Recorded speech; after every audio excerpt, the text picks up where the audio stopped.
আলোচনায় ভরা। উচ্চশিক্ষা এবং সুশিক্ষা এক নয়। প্রথমটা দেয় জ্ঞান আর দ্বিতীয়টা দেয় মনুষ্যত্ব। অশিক্ষিতরা আছে পাঁচতলায় আর শিক্ষিতরা আছে গাছতলায়। এটা স্বাভাবিক। জুতো বিক্রি হয় কাচের দোকানে আর বই বিক্রি হয় রাস্তায়। একটা ফ্যামিলিতে ফ্যামিলি পলিটিক্স থাকে, আর সেই পলিটিক্সে যেকোনো এক সন্তানকে ফাঁসানো হয়। আর সেই সন্তানটি থেকে ফ্যামিলির সবচেয়ে বেশি দায়িত্ব কাঁধে নেওয়া সন্তান, হোক সে ছেলে বা মেয়ে। অর্থলোভী নারী আর নারীলোভী পুরুষ কখনো সুখী হতে পারে না। টাকা থাকলে ভুলও ক্ষমা হয়, আর না থাকলে নীরবতাও অপরাধ। অতিরিক্ত লবণ হলে খাবার নষ্ট হয়, টাকা অতিরিক্ত হলে মানুষ নষ্ট হয়। কিছু মানুষ কখনো ভেবে দেখে না তাদের আচরণে অপর মানুষটি কতটা কষ্ট পেয়েছে। পৃথিবীতে যতগুলো আঘাত আছে তার মধ্যে ভয়ঙ্কর আঘাত হলো কথার আঘাত।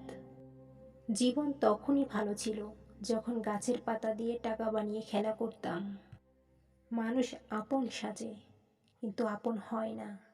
বারবার শিক্ষা পাচ্ছি, তবুও শিক্ষা হয় না। মানুষ যেদিন সত্যিকারে মানুষ হবে, সেদিন অন্যের ভুল নয়, নিজের ভুল ধরতে শিখবে। তাদের থেকে দূরে থেকো যারা তোমাকে ছোট করে, মিথ্যা বলে, যারা তোমাকে ব্যবহার করে, যারা তোমাকে অসম্মান করে। সবচেয়ে বড় অভাব হলো তোমার ভিতরে কিছু কথা জমে আছে, কিন্তু সেগুলো শোনার মতো উপযুক্ত মানুষ না থাকা। নিজের দুঃখ কষ্ট অন্যের কাছে প্রকাশ করতে নেই। সমবেদনার সুরে সবাই মজা নিবে, সুযোগ পেলে উপহাস করবে, আর সময় মতো আঘাত করবে। স্বার্থপর হওয়ার জন্য অবশ্যই তোমাকে চালাক হতে হবে, কারণ বোকারা কখনো স্বার্থপর হতে পারে না। যে তোমাকে বোঝে না তার জন্য তোমার মূল্যবান সময়টুকু নষ্ট করো না।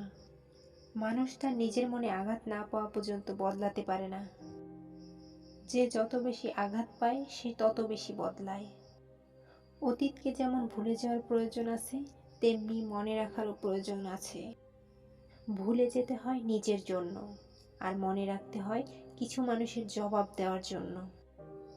যে আঘাত পায় সে নীরবে সয়, আর যে আঘাত দেয় সে কখনো বুঝতে পারে না। তার আঘাতে অন্যের ভিতরে কতটা ক্ষত তৈরি হয়।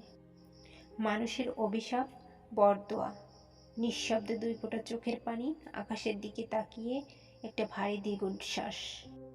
খুবই ভয়াবহ একটা জিনিস। আমি বোকা নই, চুপচাপ আছি বলে ভেবো না আমি কিছু জানি না। বরং আমি সব কিছুই জানি, শুধু চুপচাপ থেকে মানুষের অভিনয় দেখি।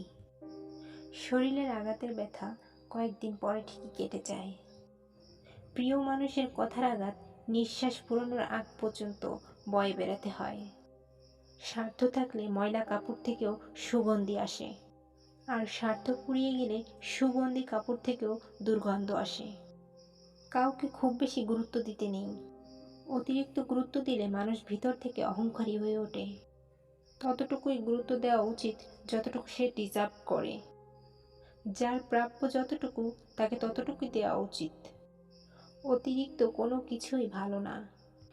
যাকে আপনি অতিরিক্ত গুরুত্ব দিবেন, মূল্যায়ন করবেন, তার কাছে খুবই দ্রুত সস্তা হয়ে যাবেন। নিজের মূল্যটা ধরে রাখার হলেও মানুষকে অতিরিক্ত গুরুত্ব দেওয়া কমিয়ে দিন। জীবনে সবাই সবকিছু পায় না, এটাই বাস্তব। জীবন আপনার, তাই লড়াইও আপনার। এবং বদলাতে হবে নিজেকে নিজের জন্য। নিজেকে না বদলালে আপনাকে কেউ বাঁচতে শিখাবে না। এই পৃথিবীতে কেউ এসে আপনাকে সফল করে দিয়ে যাবে না, কেউ এসে আপনাকে টেনে তুলবে না। জীবনের লড়াই নিজেকে একাই লড়তে হবে, তাও আপনাকে নিজেকে একা।